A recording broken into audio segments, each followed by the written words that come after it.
Recoil is a strange anomaly in the core toy line. He's been articulated and less articulated.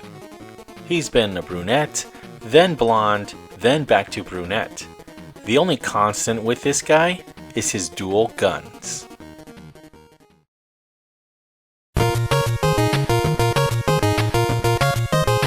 Time Crisis.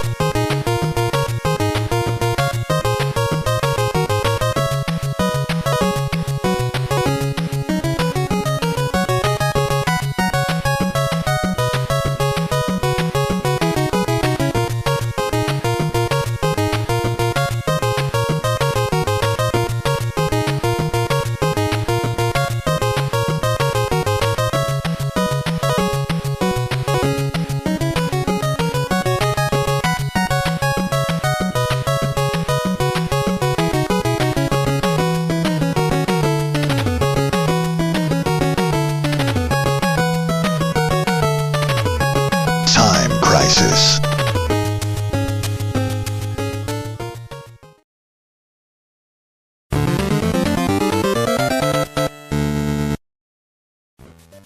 Lanard's Recoil was first introduced when the core changed from O-ring figures to T-crotches in 2003's The Core Commando Force Elite Edition. He was then released in new colors for 2006's The Core Commando Force, in the gray cards.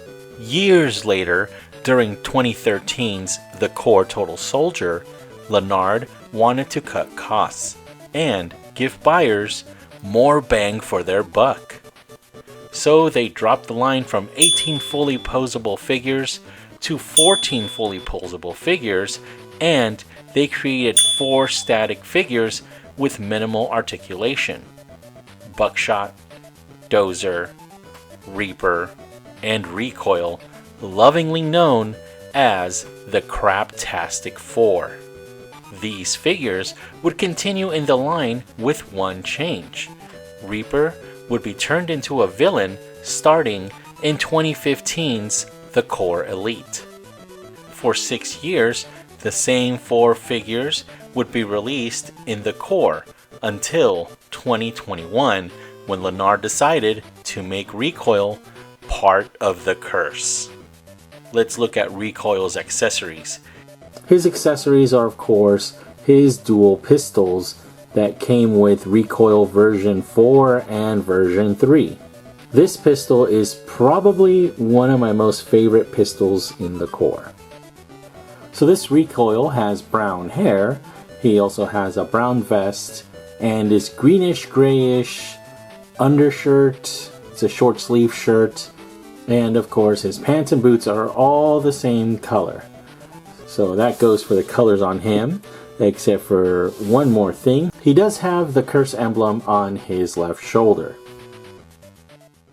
Recoil version 5 is made from the same body as Recoil version 4 and Recoil version 3.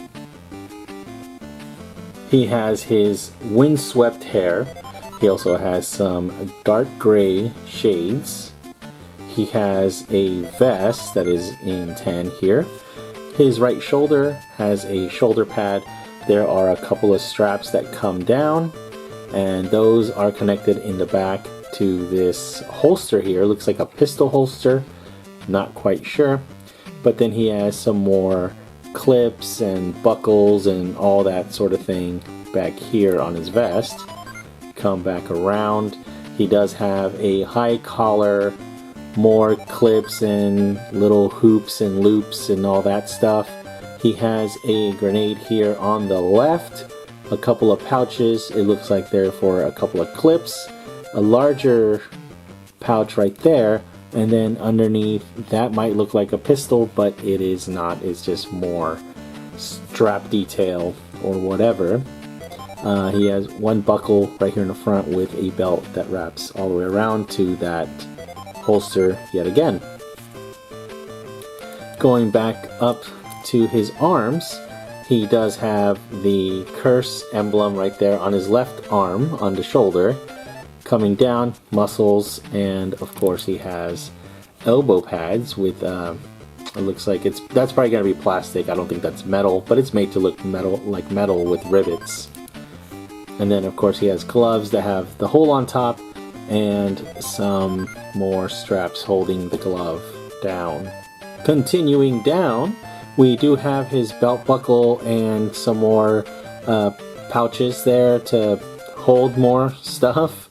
I don't know, maybe curse serum. I don't know exactly what he would have there. But we have some more pouches coming all the way back around. Looks like a little itty bitty watch, but I'm pretty sure it's just like a snap.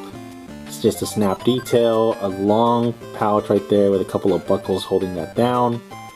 And we have this strap that's been on all the figures, and it has a hoop there, so this is probably for, you know, climbing down mountains or whatever. Continuing on down to his legs, we do have, of course, the grayish pants with pockets on the back, more clips. He does have a gun right here on his right leg that is clipped down on the holster.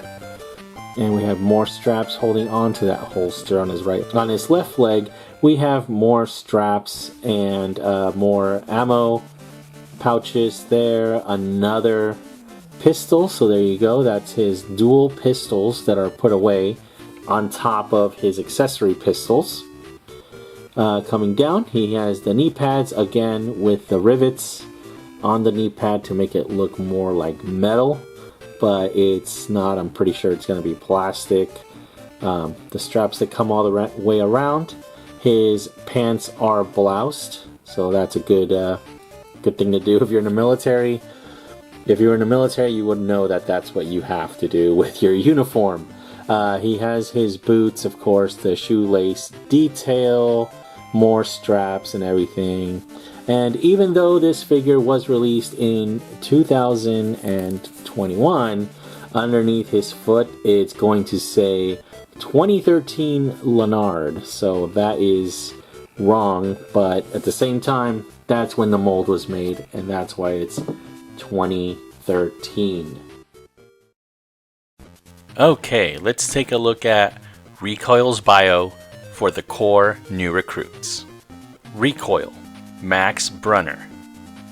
Primary skills, sharpshooter, parkour, and acrobatics. Recoil grew up in Los Angeles, California, and made his mark at a young age as a gold medal winning Olympic gymnast. He joined the Marines, breaking every marksman record with a pistol and small arms munitions the branch had. That was weird. His gymnastics training made him an unstoppable force in urban combat, emphasizing parkour skills to evade enemies and eliminate them with deadly accuracy. Acting as a double agent embedded within the ranks of the Corps, he now has gathered enough special ops military and tactical information to firmly be recognized for what he truly is, an evil agent working for the curse. Recoil has had some hair dye jobs throughout the years. He started off as a black-haired man, then he dyed it to blonde for version 2. When he got his big change for version 3, he stayed blonde. That is until version 4 when he showed up in the Rampage toy line. He went brunette and ended up looking like Creed from The Office when he dyes his hair and tries to act young. Other figures that use the same exact body type is Kong Skull Island's bazooka obsessed Dozer. This Recoil figure is the same one that we've seen time and time again, with the only difference is the new coat of paint that we will no doubtedly continue to see. Lanard's Recoil was also released as an Ultra Core figure starting in 2003. As a side note, Recoil was also released by Hasbro for their G.I. Joe A Real American Hero line in 1989, 15 years before the release of Lanard's Recoil. The original Lanard Recoil isn't too bad. I mean, it's a body that we've all dealt with hundreds of times by now, at least if you're a Core fan. So what else can we say? The Craptastic 4 Recoil needs to be retired. All 4 of the Craptastic 4s need to go away, but the characters should remain as fully articulated guys. More bang for our buck would be individual packaging with dossiers and cross-sells, not underwhelming figures.